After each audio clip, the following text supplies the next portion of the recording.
Happy Independence Day. Yes, that's right. You heard it here first. Independence Day comes early for you. Some news, of epic proportions, is on its way to you, and it's going to be the liberation of not just a lifetime, not just of lifetimes, but of the ages.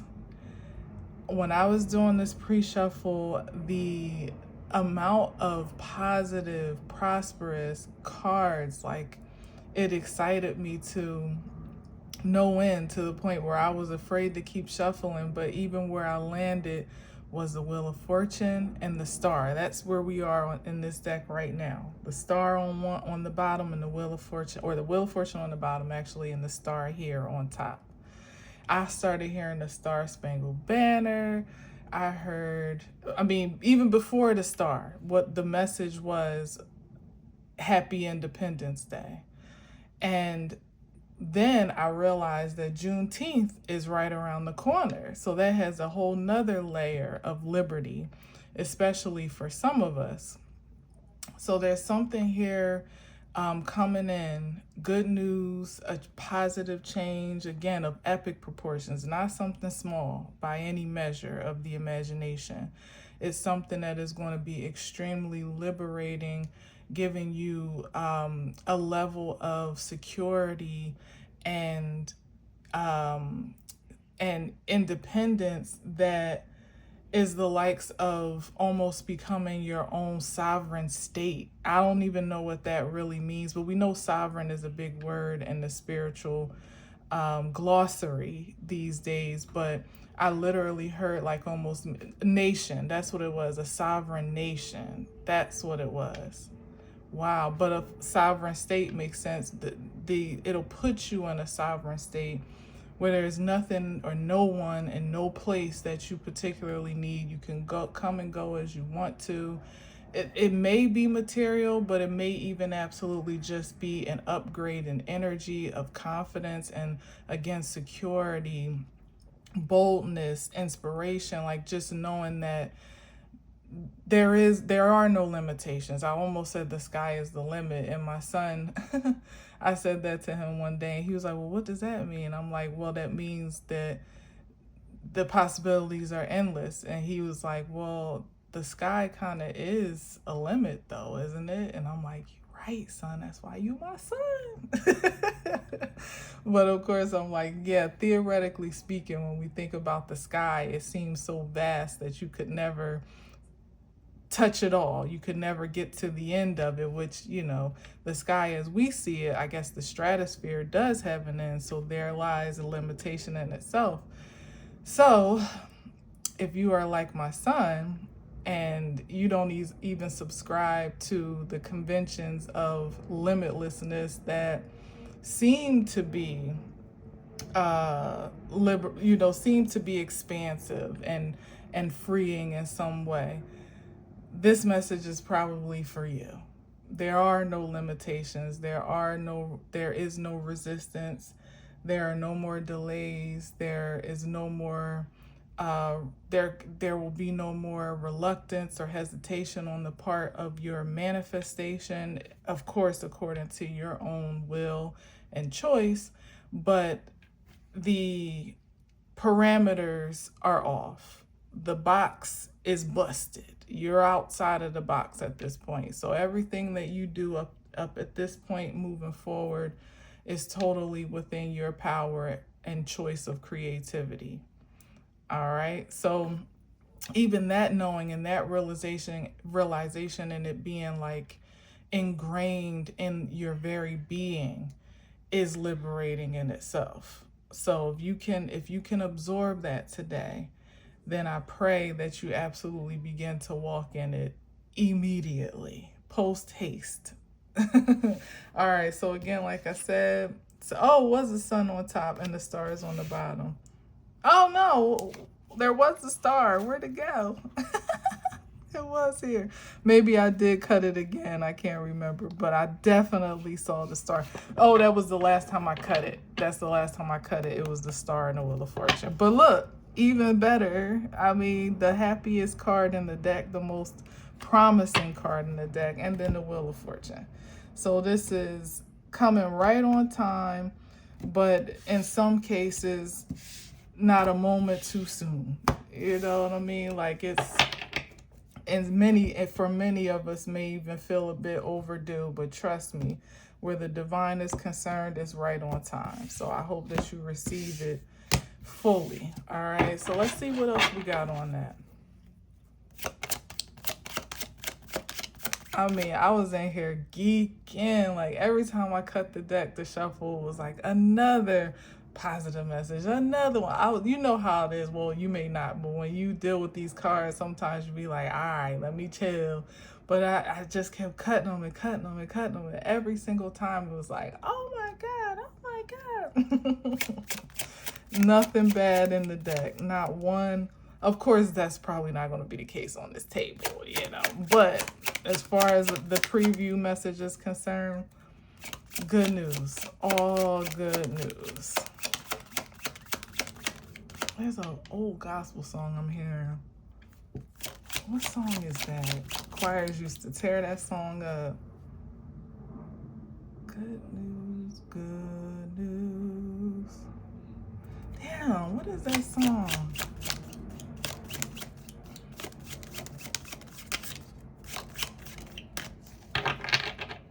That's gonna kill me.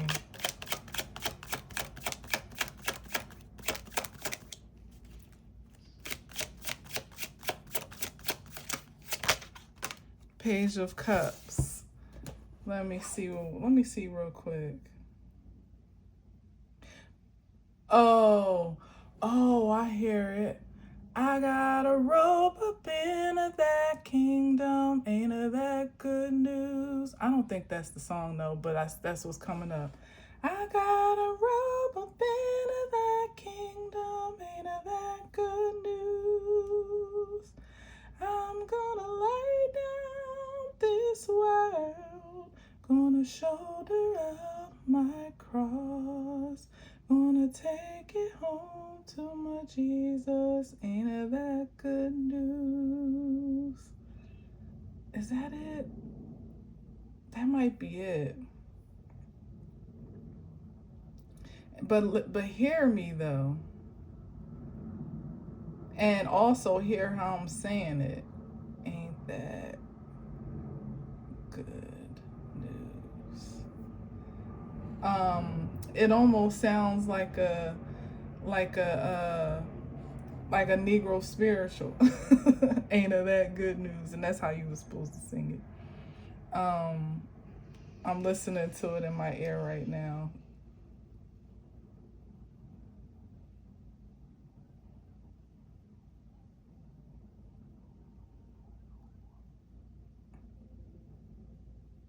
No, that's not the version. But yeah, anyway, I got a robe up in that kingdom. That's talking about promotion. That's talking about being chosen, selected, appointed, anointed. That no matter what your the projection or perception of you is in the earth, from a spiritual view and notation, you are highly appointed and anointed and royal. And I feel like the reason why that came up in correlation with me saying that there's good news is because that song speaks a lot about like your reward and recognition coming in the hereafter.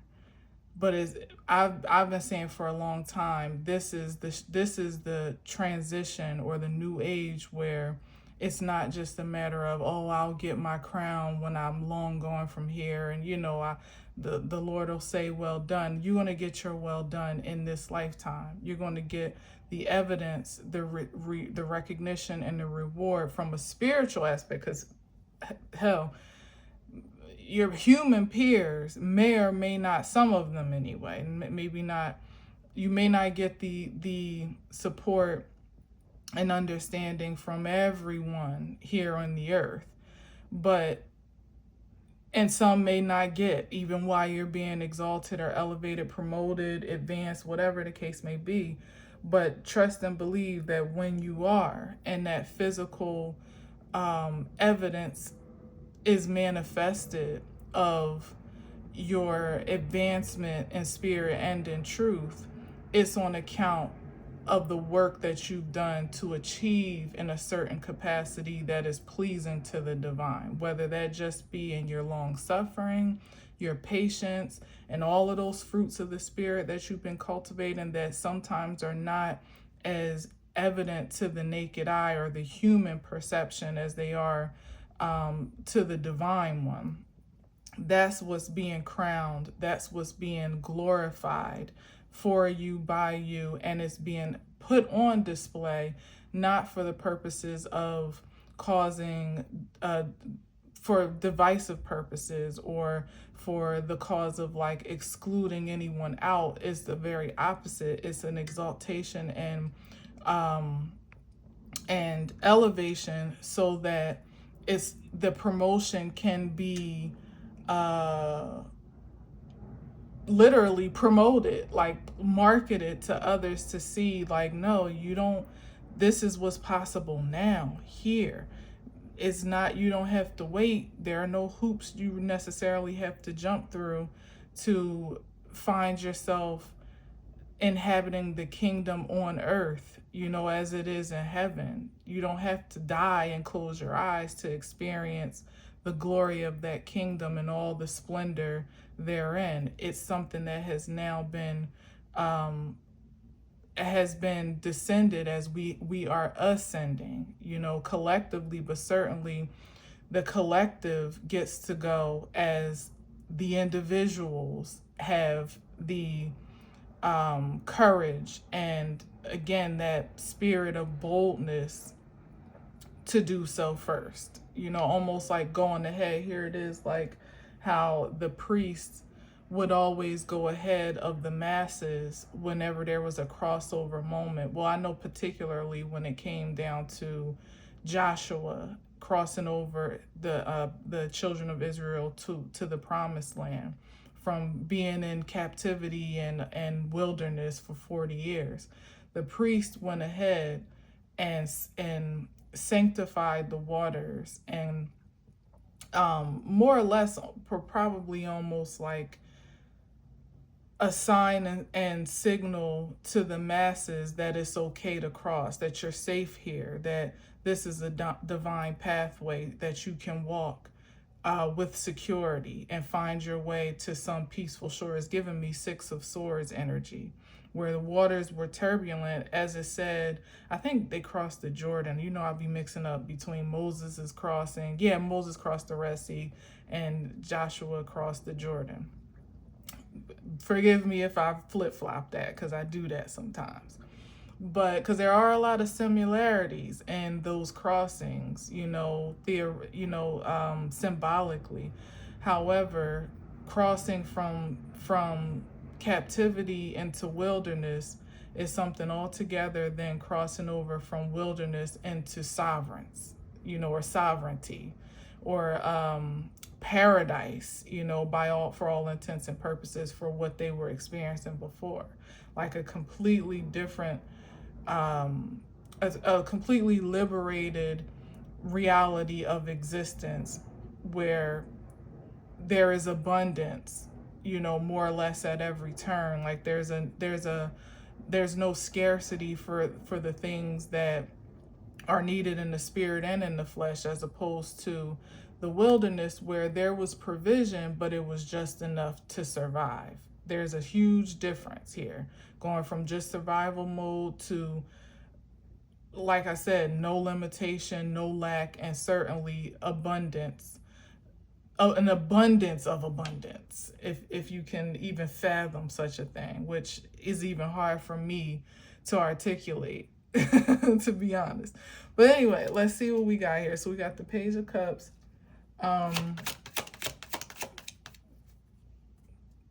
Good news, good news. I know that that's not the song, but it must have been the song that wanted to come through.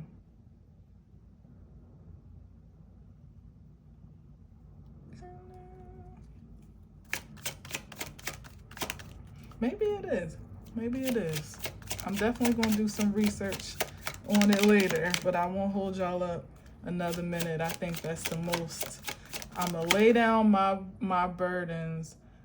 I'm going to lay down. No, I'm going to lay down this world, going to shoulder up my cross, going to take it home to my Jesus. Ain't that good news? And that's like the pressures of the world are being released off of your shoulders. And now it's like you defer to your supreme self. That's the symbolism of Jesus. If you don't subscribe to Jesus as a spiritual figure, is the symbolism of of deferring, or not even a deference, because it's like an integration even of your lower nature to your supreme self, where there is less struggle and there is no suffering. You know, like the cross that you've carried up until this point, that you've shouldered literally to find yourself at this crossroads, was the price that was paid. You know, the moments of scarcity, the moments of misunderstanding, of seasons of wilderness, uncertainty, not having enough, not knowing enough, there being plenty, much resistance, and many Jordans and Red Seas to cross, that was the bearing. And now here it is, like, you can relieve, your shoulders can relax. You can be relieved that where there was an unknown protection and maybe sometimes unconfirmed security that was with you all along, now it's about to be very evident, very clear. There will be no doubt about just how secure you can be in this life, in this world, in it, but not of it, if that makes sense. Because the laying down of the world is, like I said, where the things that may captivate the masses don't necessarily hold you captive. The everyday struggles and burdens and anxieties and fears that are just conducive to living a human life, having a human existence in this realm, somehow are there. You're somehow elevated, or have somehow transcended it all. Not that you haven't gone through it, but maybe even just in the perspective, the way that you view things and the way you see life, and certainly the way that you feel about it is the ascension itself. But I feel very strongly that there's a material resonance that aligns with that as well. It just only makes sense, and for spirit and truth, and the truth is the flesh of the matter. For if there's an alignment in everything else, then it should also be very evident in the material sense as well. So that means, like I said, things moving fluidly.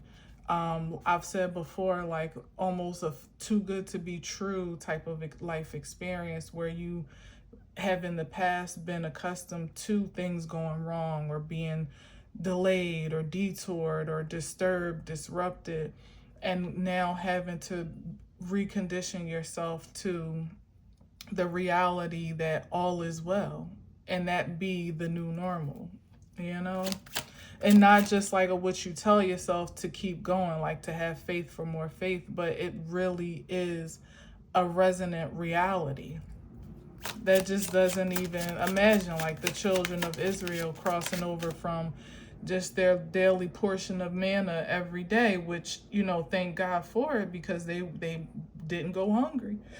They were protected in the wilderness. They had each other. They had community.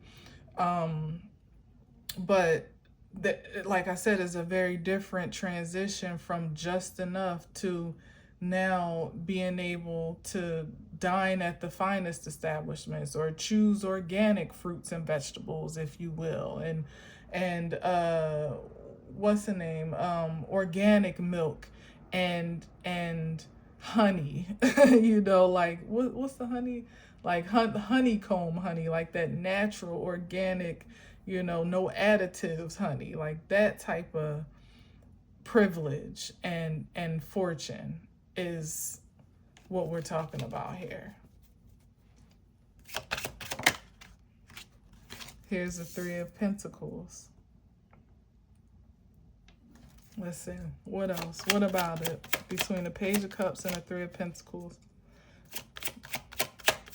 I get some folks trying to deliberate on an apology or how to, with the Hierophant, how to make amends.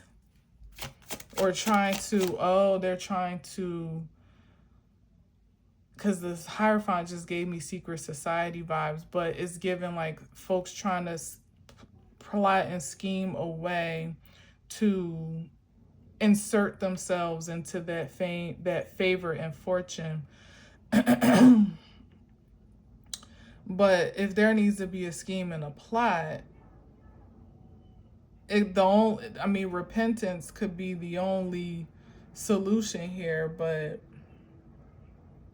and repentance not in an ultra religious way, but really just changing your perspective, changing your heart, changing your mind. Again, changing how you see things, see life, see yourself, feel about life. That's the only deliberation worth having. Yeah, that would bring about a great expectation.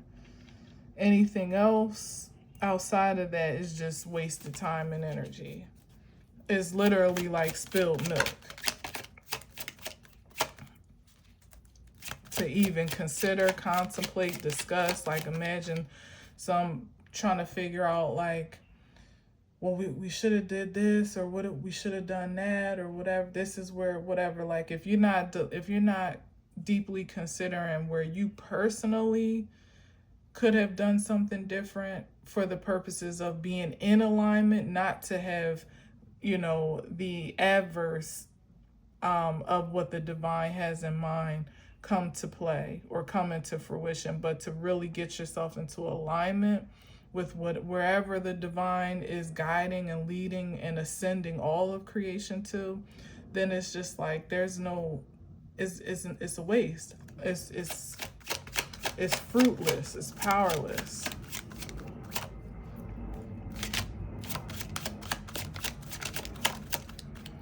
And here's the reason why there's an exaltation of this realization of sovereignty, because all that we've had to go on up until now is the evidence that if you do scheme and connive and plot and backbite and step on your fellow man and cut corners and jump the line, that's the way to success that's sustainable in this realm. And that couldn't be more false, and those that have taken that route are finding that out the hard way. But they're not going to shout that from the rooftops. They're just going to keep trying to conceal their losses and hold on to as much power and authority and influence as they can possibly, manage to do so. But that's why this balancing of projection is being forged by the divine, so that myth can be dispelled and a new order can be displayed, or put on display, so that that, and even with that, like sometimes thinking that, the whole poor righteous teacher concept, that the righteous way is, like the nice guy finishes last, or the righteous way is always, the less fortunate way by worldly standards. Like it's not the way that's going to bring you joy in a human sense, even though your spirit might be happy or your soul might be pleased. But what about the carnal man, which I've said is just as important in a balanced perspective as your spirit, because we're having a human experience. So it's even dispelling that myth that you can't be rich and righteous, or righteous and rich. And rich, like I said, not just limited to material things, but abundant, living a fruitful life, fulfilled existence, There's always this thought that if you take the righteous path, you're making a grave sacrifice of any satisfaction in your life, and that just doesn't have to be the case. It doesn't have to be the case. Oh, the eight of cups, which was kind of fell out sideways in a struggle, because some might be having a hard time. There might be a great reluctance to leave old ways of feeling and thinking behind, because as I've said, there hasn't been any evidence of this new age reality, really. Nothing that you can like bank on, literally. But that's changing. And that's all in divine order. Like, some will probably, like I was saying before, like, some won't understand it, and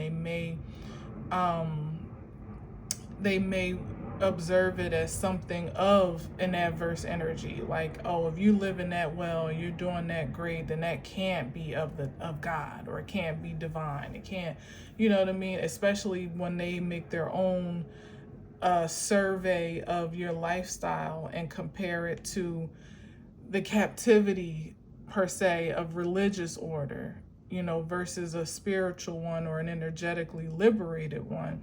There's definitely going to be some criticism about whether or not you deserve what you are experiencing, or even questioning how you got it, or who it came from, what it originates from. And so there's the disparity that still has to be managed. Well, it gets to be, it doesn't have to be, but it gets to be managed by the receiver to just, excuse and grace and keep on living, because the more that you live out your reality, not necessarily, in a boastful way or even on display, but as long as you're living in the truth that the divine has set out for you and aligned you with, that is the testimony. You ain't got to fight nobody about their opinion versus yours. You ain't got to answer to nobody. You don't have to explain yourself. You don't have to feel sorry or feel bad for any indifference. All you have to do is live. That's the only expectation here, is just to live out this energy. That's doing God's work more than you could even imagine. Or it will be. I mean, I think it always has been.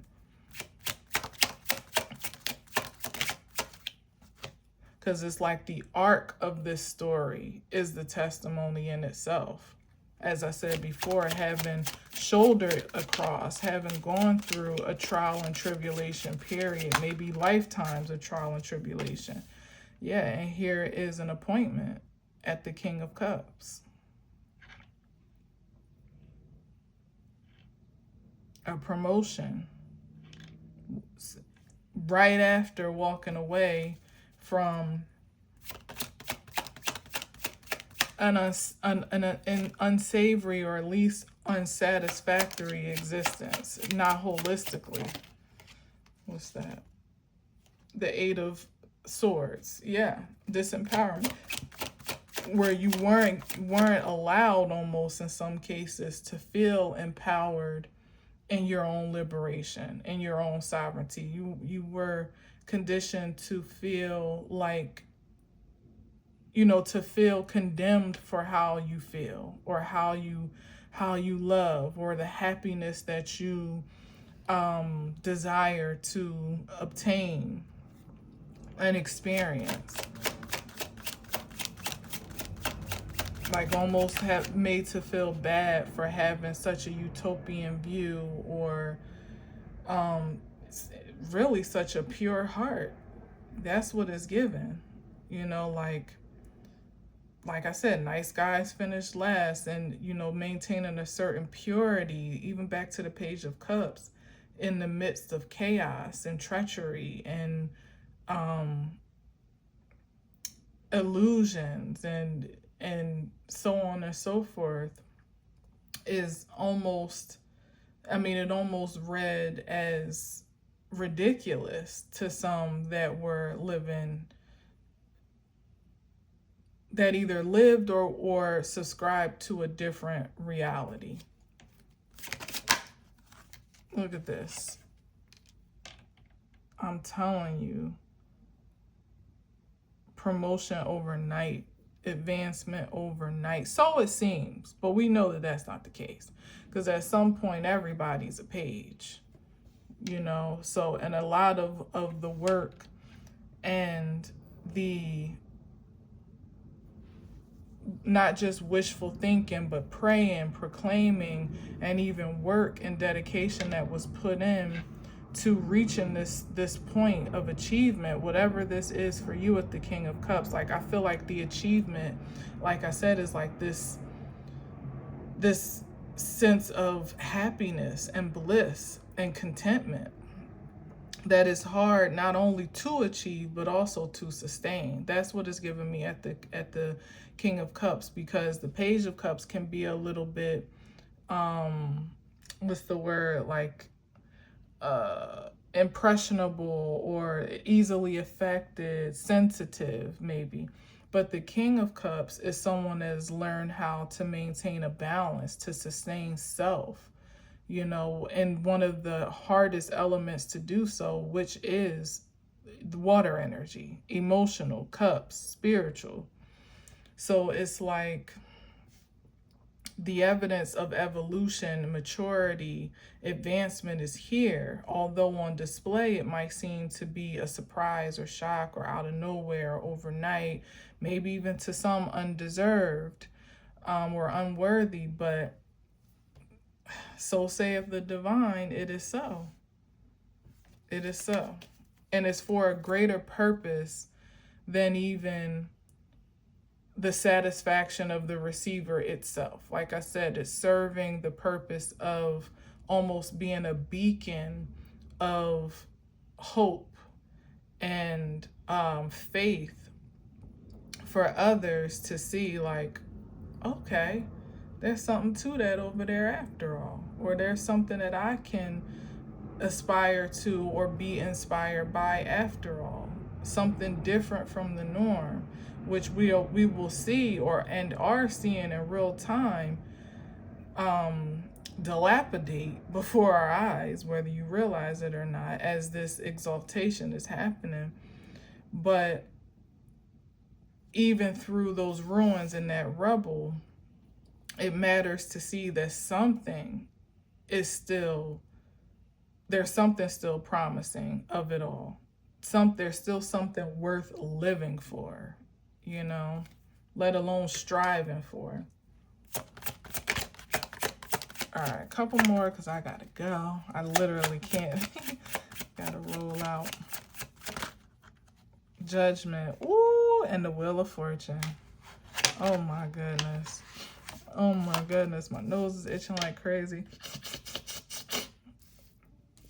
I mean, what better way to kind of call it in? I'm going to get one more with that, of course, but Judgment and the Wheel of Fortune. Like, it is so. 4:30 on the clock, lighting up right now. That's a 7. Oh, my stomach hurts out of nowhere. All right, let me get one more. I mean, it's like, I love how Judgment is like the final decision, like the culmination, you know, like the trumpet blown, and then what gets ushered in, but fate and fortune.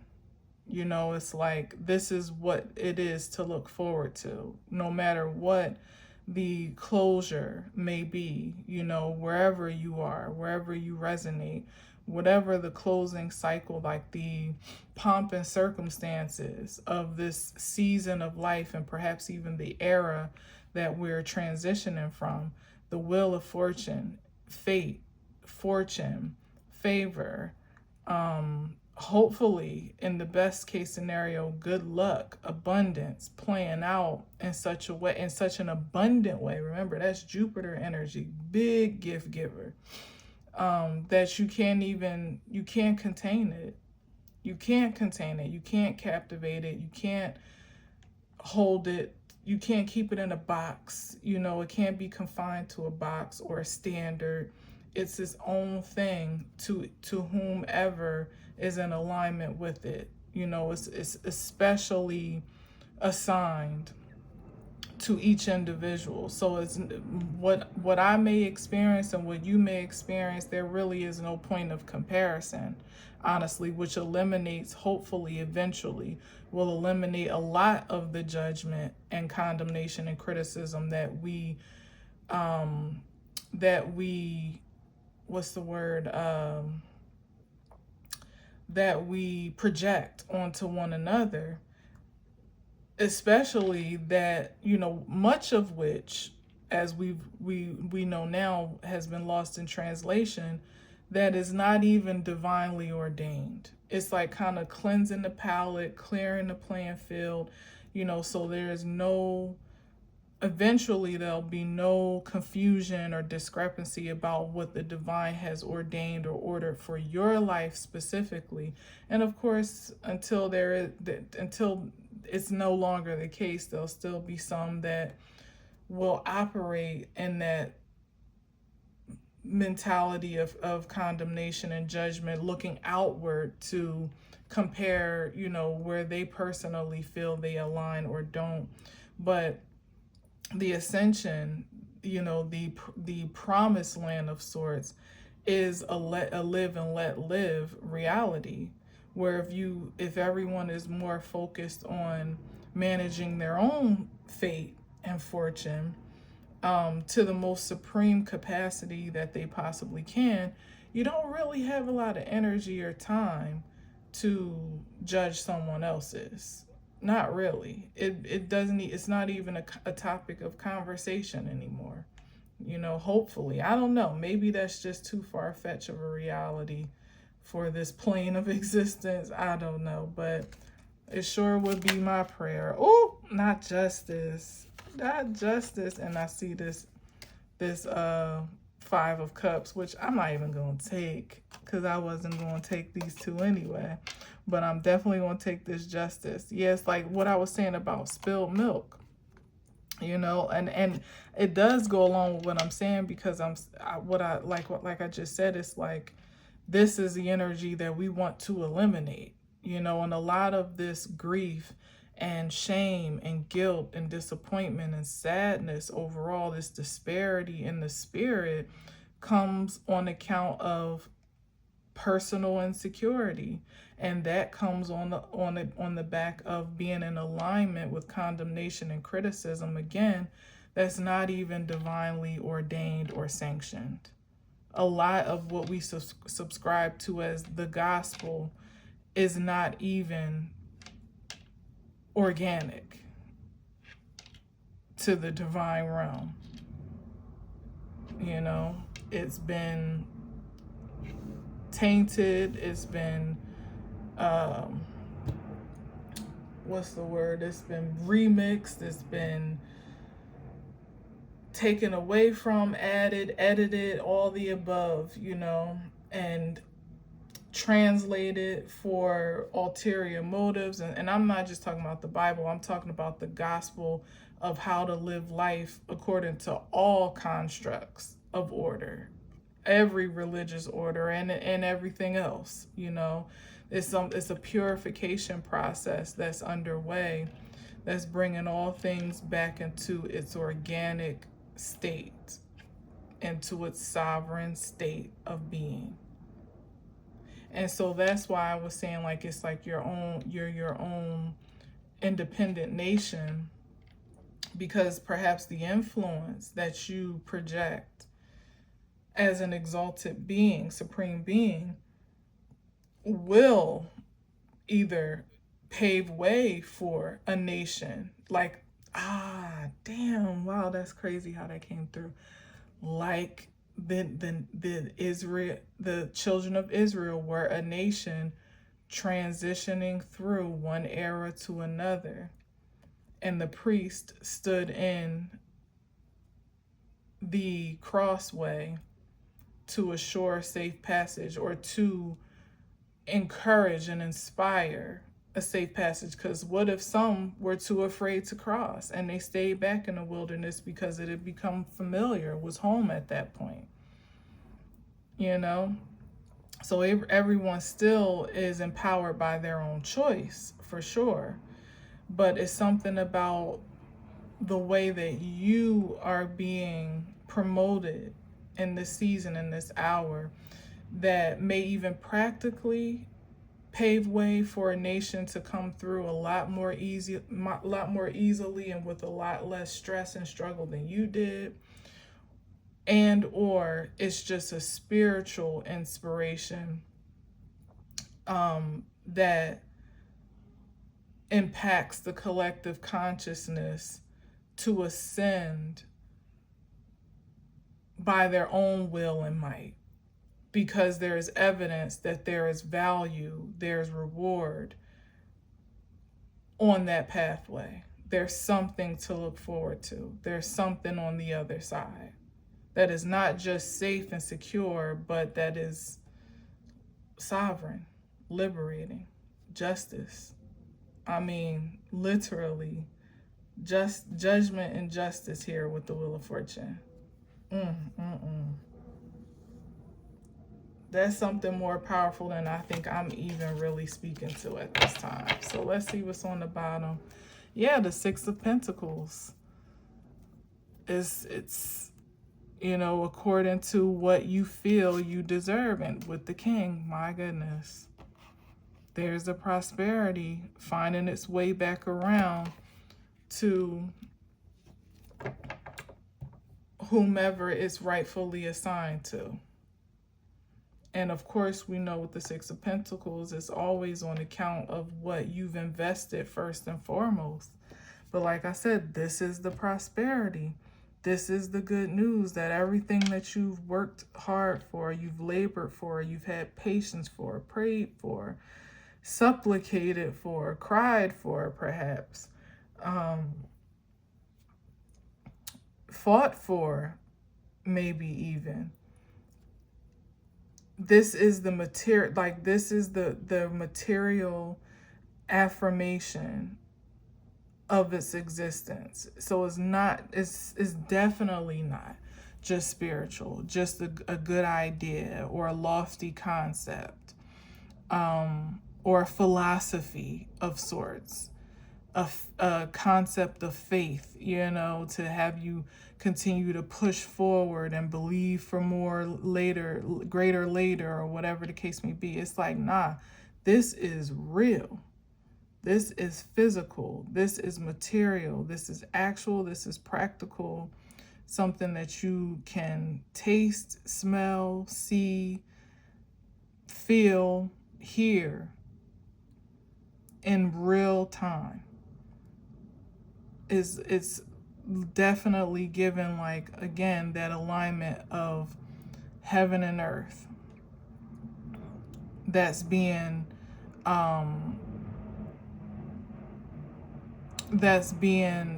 realized through your own personal reality and then projected for others to see. Such a promised land really does exist. Man, that's powerful.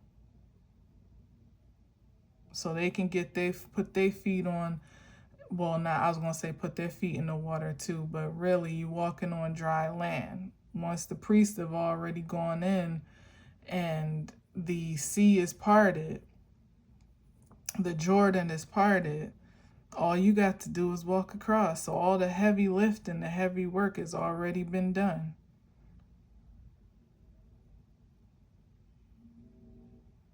And the ascended masters, such as a Jesus energy, depending on where you reverence that energy, or how you reverence that energy, showed the way, and all we had to do was follow.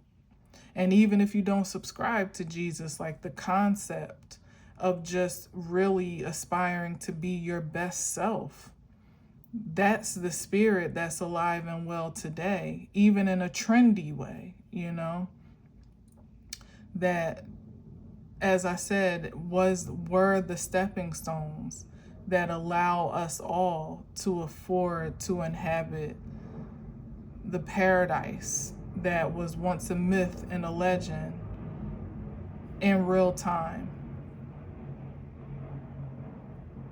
on this earth in spirit and in flesh. It is so, and so it is. All right, thanks for listening and thanks for watching.